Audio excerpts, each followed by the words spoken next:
ទទួលយកព្រះធម៌មកសិក្សាអប់រំកាន់តែអប់រំចិត្តព្រមទៅតាមហេតុផលបរមត្ថចិត្តក៏កាន់តែស្ងប់តាមនឹងកាន់តែព្រមក្នុងហេតុផលបរមត្ថកាន់តែសុខស្ងប់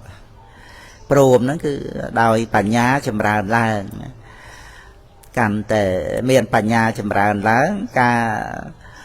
យល់ព្រមជាមួយនឹងហេតុផលបរមត្ថហ្នឹងក៏កាន់តែយល់ព្រមរឹតតែយល់ព្រមយ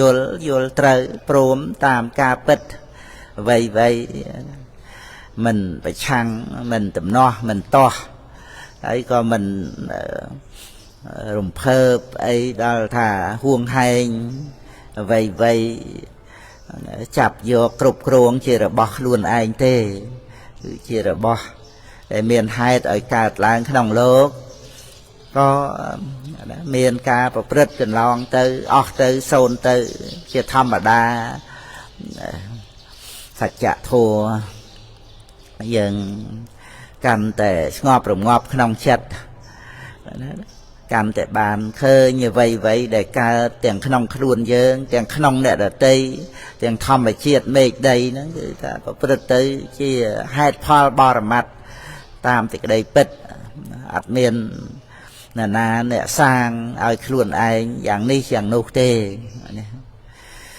បរមត្ថធម៌មានឬហើយចងចាំបរមត្ថធម៌ឬសភាវៈមួយដែលឡែកតែហើយក៏បានចាំសំឡេងហ្នឹងហើយក៏នឹកគិតថាសំឡេងចាបសំឡេងប្រធัวសំឡេងអ្នកនេះអ្នកនោះមានតែការចាំដែលកើតឡើងហ្នឹង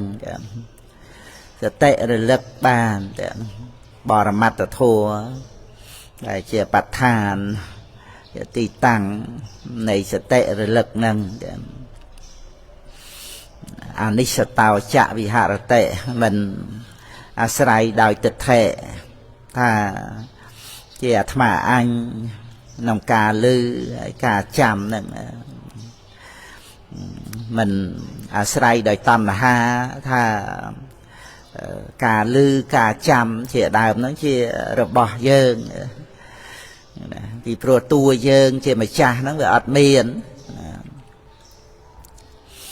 ណាអ្នកចកិញ្ចលោកេឧបាតិយតេការប្រកែប្រកាន់អ្វីតិចតួចក៏មិនមាននៅក្នុងឧបាទានខណ្ឌនៅក្នុងលោកហ្នឹងគឺក្នុងកាយក្នុងវេទនាក្នុងចិត្តក្នុងធម៌ហ្នឹងគឺប្រកដីសតិរលឹក